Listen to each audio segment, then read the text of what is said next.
Our first SCG quarterfinal here at our Star City Games Worcester, brought to you by Ultimate Guard, Twitch, and Tigtone. That's premiering tonight.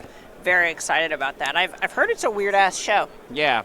If it's anything like the show Tigtone, I'm pretty sure it Yeah, will be. I think it's the same people who created that, actually. Now, Ross Merriam on the play here in the finals, in the quarterfinals against Keith. It feels to me like this is a matchup that Ross is happy to draw. Yeah, this is one where if both players know what's going on, it's still going to be hard for Death Shadow to even maneuver through what Phoenix is doing. And it's very much a situation where Phoenix gets punished much harder for misassessing the matchup, but Shadow just as a deck can be punishing if you don't know what you're doing. And then there are also some draws you have where you might not even get punished, but you're just put in a spot where you have to hope they don't have it because you draw so many Street Wraiths, so many Dismembers, and so forth. Ross leads on Serum Vision, scries both cards to the top, and passes back to Keith. Now, what I'm interested to see on Keith's side is what he does with his life total in this matchup. Right. Oh, big fan of this. Big fan of this Mishra's Bauble trigger reminder. Yeah, he doesn't want to miss drawing the card on Ross's upkeep. Do you think that's a token that one of our future Invitational champions could have drawn up?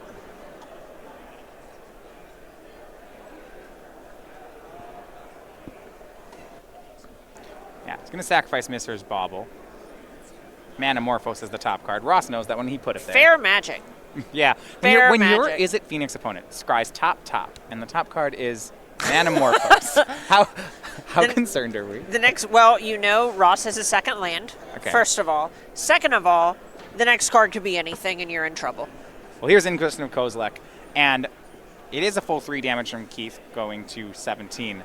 I was interested to see how he'd manage the life total here, because it's the kind of matchup where is close enough to burn that you don't automatically fetch shock everything. Right, but there is sort of a point where maybe the nice thing about the first shock land is it lets you start fetching your other shock lands tapped because you automatically Right. have access to both the colors of mana that you need before you need a few mana there. Opt, Thought Scour, Manamorphose, a second land, and Mutagenic Growth are the cards for Ross. No actual threats here outside of, looks like there's a thing in the ice. That was the one card Ross is banking on, and Keith's going to go ahead and take that one. Yeah, this is just a pretty straightforward Inquisition. Anytime you play any of these hand disruption spells, you go, all right, what is the if I take away one card, how do I just remove an entire piece of their hand? And everything else is fairly redundant, or the card Mutagenic Growth, which you don't really care about in your Fatal Push deck. Right, that Mutagenic Growth is a one-of that Ross has registered this weekend. He has 4 different one-ofs in the deck. Flame Slash, Lightning Axe, Izzet Charm, and Mutagenic Growth for the event. Right, and with all the cantrips that Ross has in his deck, it's pretty easy to just find those throughout the course of a game. Top card is that Manamorphose he drew. He'll chain it into a Thought Scour, and wouldn't you know it, hits an Arclight Phoenix. Oh my, so lucky. He has a card for single. Manamorphose into double blue. Right, so now he can opt here as the third spell. Perfect. Good foresight to set up that cantrip, and that as the third spell means here comes Arclight Phoenix. Caw. I was interested to see if on this turn Ross was going to go for the attack. Right, that's a good point where, Merriam may be under the impression that rather than trying to fight through fatal pushes with things like Crackling Drake with Thing in the Ice, if you just have the Phoenix and can keep a Shadow down for a turn or two, or just chump block the Death Shadow, let's start lava spiking him. Okay, so that's what the plan he's on. Just a straight race. Keith to 14 on the attack.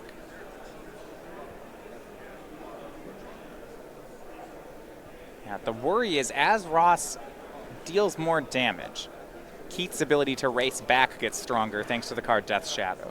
Exactly, and this is going to kind of come down to if Ross thinks that Keith has a Death Shadow draw or one of the Delve creature draws. Because you look real dumb real quick if you go, all right, bring back Arclight Phoenix, no attacks, go. And Rong goes, all right, Thought Scour myself, Gurmag Angler. Yeah, that's a huge feel bad. Another attack from Ross. Now on Keith's turn, he played a fetch land, so he drops to 11 here. We'll see if he wants to slow down the damage or keep it going. You probably just have to keep it going, with the thought here being, you're already in for these first 3 points of damage. You're on a plan, and that's because you assume this is the correct way to win. You need to figure out if this is wrong, which he has not, or be under the assumption your plan is correct. Yeah. Have some faith in your own decision making. Ross follows up with Thing in the Ice. Keith now, what does he do with this fetch land? Does he go to 10? Does he go to 8? It depends how many spells he has to cast on the end step, but really, as long as the Grixis stack loses that requisite 11 life to make Death Shadow have Stubborn Denial online, then that's about all the life you really need to be losing. Yeah, and you see him slowing down here, getting that basic island. Right. As long as Rong has another fetch land or something, then he's going to get down, and going down to 9 or less actually changes the clock on this Arclight Phoenix.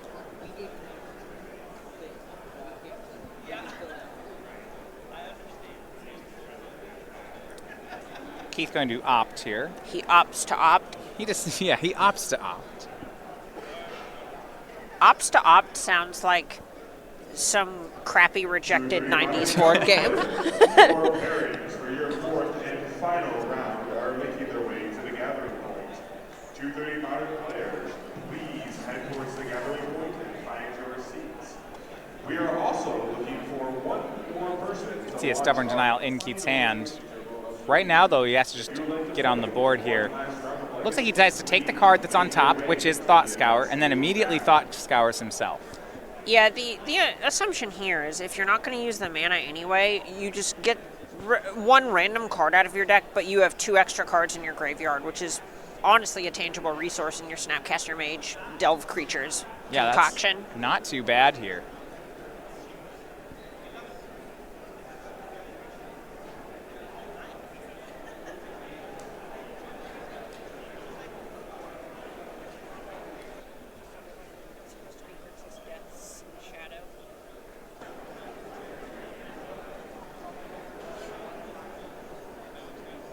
Now Keith trying to gain back the board. That Thing in the Ice, if it can transform, it'll really force Keith to have a Fatal Push to answer. Right. We're in the territory where Ross just flipping this Thing in the Ice is probably going to be lethal, as Merriam does have cards like Lightning Bolt, or can probably just dump this Arclight Phoenix and bring it back all over again. Another fetch here for Keith, but still just getting those basics. It's the Swamp, so he goes to 9. Right, and going to another multiple of 3 here is that thing that I was alluding to previously about it just changing the clock and how many Arclight Phoenixes that Keith Rong can take hits from. A delve threat from Keith, his Gurmag Angler. He's going to delve a full 6 for it.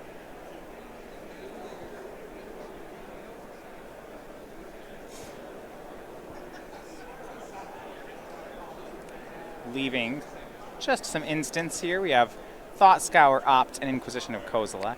Right, and it's open deck list, but even when playing against a strategy like this, if you see the Death Shadow get exiled away, that kind of tells you that Kolagon's command is just never coming out of the main deck. And I like this turn from Keith. He also has a copy of Death Shadow. Now at 9, 2 4-power creatures. The leaves up a blue mana for the Stubborn Denial that's in his hand. 11 life has been paid. It's time to deploy the Shadow. Out of Lightning. That 4 really the number. It's out of Lightning Bolt range and turns on Stubborn Denial. Just good math.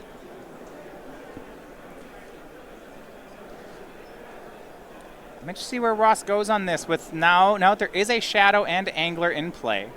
Legacy Classic players. He'll opt on end step, but whether or not he wants to keep swinging this Arclight Phoenix or just wait for Thing in the Ice is pretty interesting here. Right, and there's even the point where Thing in the Ice naturally lines up so well against the Delve creatures because you can't just recast them. That's not a given.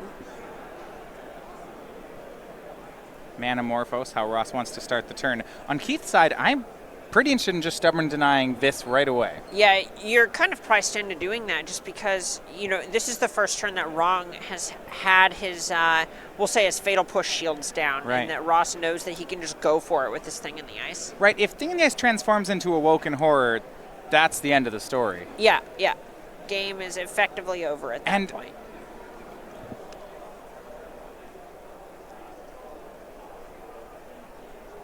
Yeah, it looks like Manamorphose was countered by Stubborn Denial, but that might not be enough. Ross casts Serum Visions, fetches for land, and he might just have the 3rd spell anyway. Yeah, at this point it's hard not to, the rate he's playing, it feels like Merriam knows that he's got it here.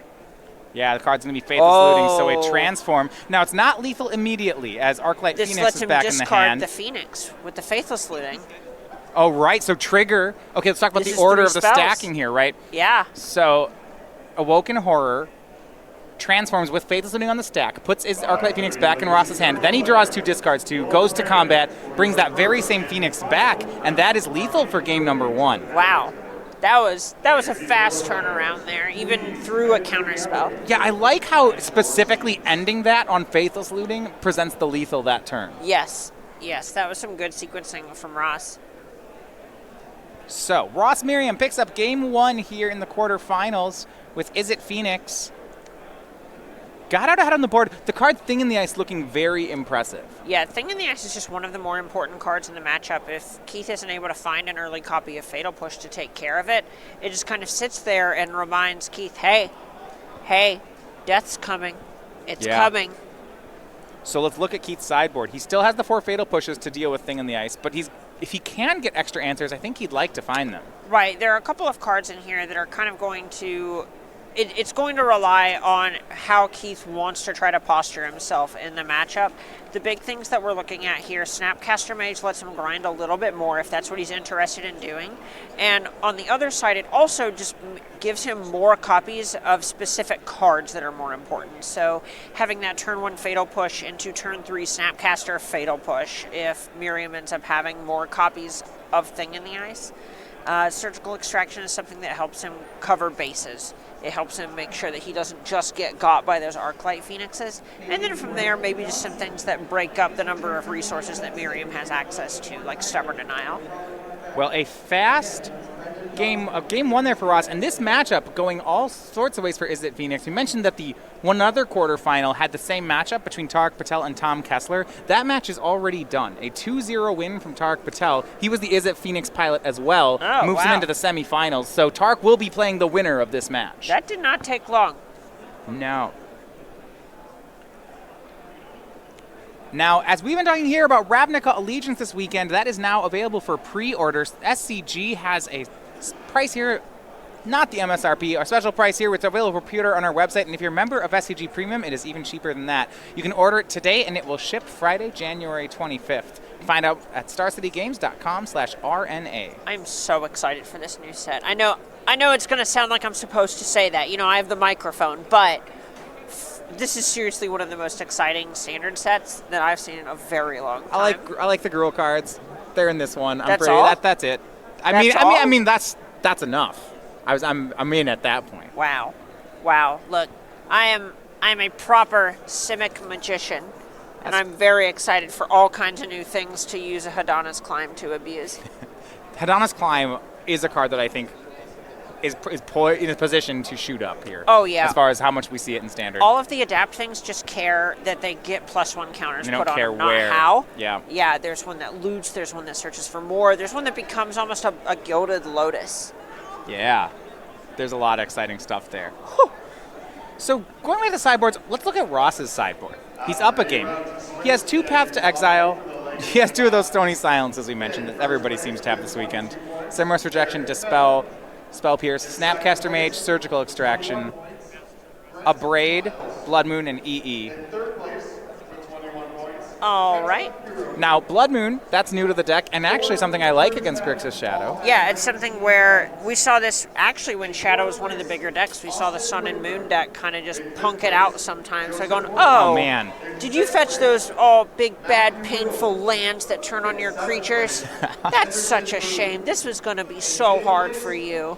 So you assume you'll go toward that. Now, a lot of these cards can answer Grixis Death Shadow. You know, you'll see matchups where players board in cards like Engineered Explosives against Grixis, but because Ross is the proactive deck here, I'm not sure how much I like any of that. Yeah, I agree here. I don't necessarily love Engineered Explosives when all that it's really going to ever be killing is Death Shadow. You know, you're never killing a Gurmag Angler with a Sunburst card. But past that, you might just be looking at some things like maybe Dispel, just because it can force some of Merriam's power plays through, and it can just counter the key cards like Fatal Push.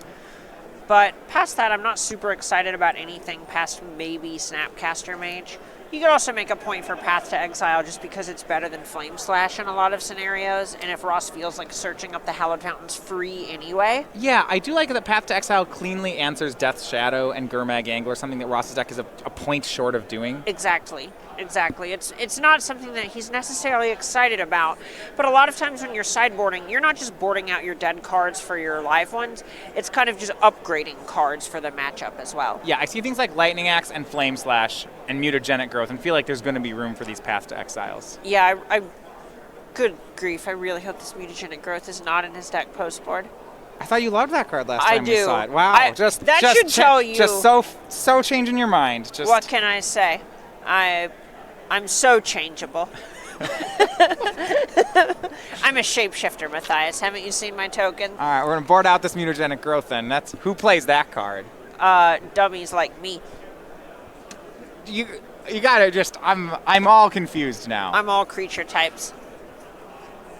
Yeah. And now in this matchup the issue with it is that it's paying 2 life to basically deal 2 damage. Exactly. And generally paying 2 life to make someone lose 2 life is not good against Shadow. Yeah, they're pretty in for that exchange. Yeah. They'd take a few of those to start the game. Yeah, they bolt themselves sometimes. They literally just put the bolt on the table and go, you know what? It's more Don't damage. even worry about it. I'll take one for the team. Remember that we first saw the original Death Shadow decks, kind of the all-in Death Shadow combo decks. That was a frequent play out of them. The one with Phyrexian Unlife? Not that one. It was... The one where you Spoils of the Vault and name a card that's not in your deck. Ooh, I like that. And then you Rite of Consumption your opponent for like... Those were the 60? first ones. Yeah. Oh, you said first one. All right, the first ones that started putting up results. I understand I'm a whippersnapper, but I can hang. The ones that were like Step Lynxes, Goblin Guides, and Death Shadows, and then just 4 Ranger Battle of Rages. Eos. Yeah, that was the sideboard card. You boarded Rangers. It was nice. You could traverse for it. Yeah. I like that deck. And then, that deck bolted itself all the time. Oh, it did. Do you remember the top 4 of the Invitational in Somerset where Brad Nelson killed Jadine Clemparens on turn 2 through an Inquisition with that deck? That deck had some nice draws. Maybe it's a good thing Chitaxian Probe's not legal. Yeah, it turns out yeah, that wasn't the deck. Yeah, That's randomly a nice just card. paying 12 life on your first turn could have upside. Well, Keith's going to try to do part of that. Starts with a Street Wraith.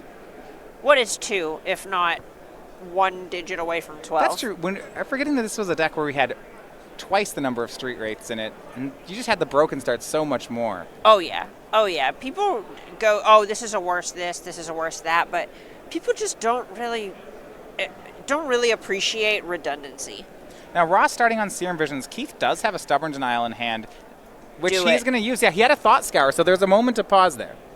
Oh, so the thing here is Ross is a synergy deck. Even if it feels like he's doing fair things a lot of the time, he still needs specific cards in order for his deck to function. Second land here, and it is Thing in the Ice again. Keith did not pass a Fatal Push check last game on this. We'll see if he does better on game 2. It's hard to imagine that he wasn't more into Fatal Push after what happened game 1. I don't think they'd be going anywhere. See if he has in hand. Looks like Surgical Extraction has also come in out of the sideboard for Keith. It's a nice card in this matchup. Ross doesn't actually have that many threats. That's the thing about both these decks, right? No one's actually playing threats? Do you think Ross brought in Surgical Extraction? No. That's good. That's good. I mean, look at all these cards. See, Thought Scour on Keith's side. I will make this point. If Ross surgicaled right now, there'd be no way Keith could make a turn 2 Gurmag Angler. Wow, and Ross didn't even think to bring it in. Right, a surgical would hold it off. See, that'd be the 6th card. Boom. Surgical would a Time Walk for 0. This is why Ross is not the fastest winning Izzet player in the top 8. He just doesn't see all the angles. See, look at that. 1, 2, 3, 4, 5, 6. Fan him out. Just enough for a zombie fish. And he'll dismember. You know, it's no Fatal Push, but it works its butt off. Yeah, that'll do. Actually, losing the 4 life and is extra upside. We have paid 9 out of the 11 life we need to pay. Well, 2 more can be paid here as Thoughtseize is the play for Keith. That'll bring him to 9, and we'll take a look at Ross's hand. We have 2 Crackling Drakes, 2 Opts, and a Lightning Bolt. This is one where, 2 pair with a Yeah. high bolt. So you take the Bolt, right? You take the kicker? All right, so I'm going to stop you right there. No. All right. We are very interested in just taking one of these Crackling Drakes. Even though Ross is a little bit away from him, the other cards just don't do anything. Well, Lightning Bolt does 3 damage. I guess that's not very Matthias, relevant here. You're so right. And he takes one Lightning of the Bolt Crackling does do Drakes. 3 damage. I'm so glad you're here. Well, he said they didn't do anything. I think that's what the card does. I know, you're just here to rein me in. I'm out of control. I'm glad. The people are glad. Keith plays a fetch land. Still no threat here, so he'll pass back to Ross. Now, Ross started the turn without a 3rd land, so he'll try to use Opt to curve up to that Crackling Drake. Does pick up a fetch land. My and play grandma, Scalding Tarn. what big land drops you have. Just one more, and he can make a Fatal push on the bottom is not where he wants that. A 2/4 Drake. Most importantly, a 2/4 Elvish Visionary. That is nice. I'm a big Elvish Visionary fan, and this kind of fits both ways because that's a big Elvish Visionary, and I'm a fan. It's like a lot of Elvish Visionaries. This is a pun. I'm just gonna say it until you laugh at it. Wait, which part's the pun, though? Look, it's I'm a big fan of Elvish Visionary, and Okay, then I'm all right, also all a right. fan of the big Elvish Visionary. It's wordplay. Oh, okay, I get it. Yeah, I know it's not. Oh, that's a good one. Aw, thank you. Now I don't have to say it anymore. The curse has been lifted. It's okay. If we make it do it 5 minutes later, I'll not get it again. Oh, perfect. It's like you're. It's our dynamic. It's like doing magic tricks for a cat, you know? Where did it go? Yeah. Right. As soon as you leave the room and bring the item back, they're all confused, and you can just do the trick again. It's that blasted red dot, isn't it? It's back. It's back. Yeah. Back over to Keith's side. Looking for a way to put pressure on the board. He knows that Ross is going to have a Crackling Drake in a turn here. Yeah, Grixis Shadow not known for countering non-creature spells. Or I said Creature that wrong. spells. It's not known for countering Oh, that's more of that wordplay, isn't it? non-creature spells. There we go. God, I had the joke planned out and I ruined it. Here is a threat. It's Gurmag Angler from Keith. Where I'm from, we call this pressure. Ross still at 20 this game. We do have another result, and this one's actually a pretty big one. So the teammates of the finals last week are wasting no time. It's Dominic Harvey with Amulet Titan 2-1 into the semifinals. This was the matchup we thought would be his hardest one, and now the tournament's looking pretty good for him. Yeah, that's a big, big upset there where now, even if Sukinnik makes it out of the top 8, that is not something he wants to find in top 4. No, he'll have to beat Amulet Titan. So Dominic Harvey and Tarek Patel, those teammates both already in the top 4. Ross and Keith Rong here, the winner will play Tarek. With Jonathan Sukinnik and Jake Mondello, those are their other 2 players. Winner of that plays against Amulet in the semis.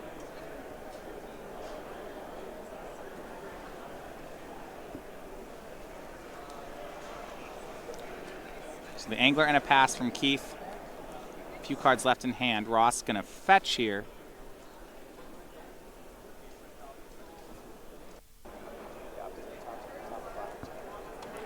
He uses that opt end step and now gets Hallowed Fountain tapped. That makes me think the Path to Exiles are in.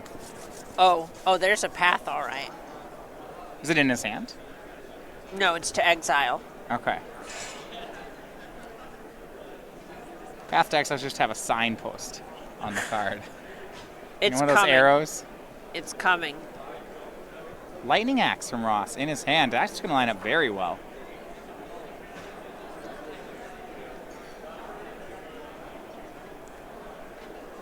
And fetches here. Looks like we'll be going for a Crackling Drake. Ross just trying to get out on the table himself. It's Crackling Drake. Yeah. Basically, against Shadow, if a Crackling Drake connects once, they die. Had to take some extra damage there. Was Flooded Strand having to find his second red, so Ross goes to 16. That's okay. As long as Ross doesn't go to a different multiple of 5, it's not actually killing him any sooner. Here's the Drake. Currently a 3-4. Otherwise known as very close to dead to the lightning bolt that Keith knows about.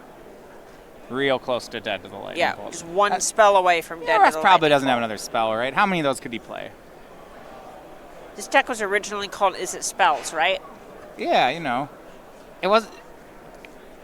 Some of them might be creatures. It's complicated. It's this big spelly-welly nonsense.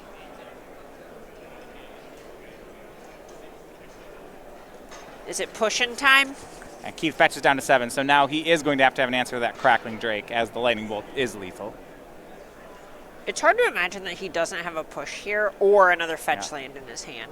Well, he does not. He enabled Revolt there, but did not use a black mana, so there's unlikely to be a fatal push in the hand as it stands. Now, if he plans to Snapcaster Mage that Dismember, he's going to need another land. He can't leave himself dead to Lightning Bolt. Now, you could tap 2 and 2 and go to 5. Okay, be close. Maybe that's his play. Gotta offer that trade.